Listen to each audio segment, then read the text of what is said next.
Kahit si Pangulong Duterte, inaamin na niya may problema ang DPWH, no? At 2016, 2017, 2018, binabanggit na po ni Senator Villanueva dito sa Senado yung problema ng flood control, lalo na po sa Bulacan.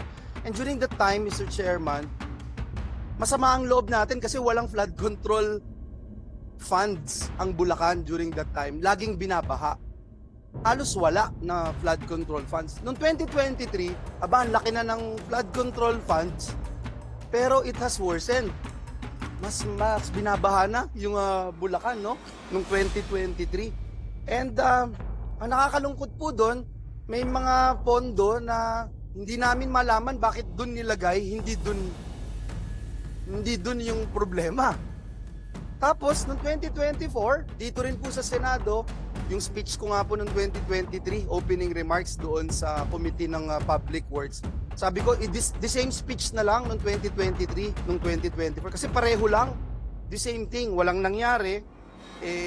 Gaya ng sabi ko, before 2023, walang pondo. Noong 2023, mas nakakagalit kasi may pondo na pero hindi naman nilagay doon sa master plan. Wala naman din pong master plan. In fact, in 2023, I made mention about this.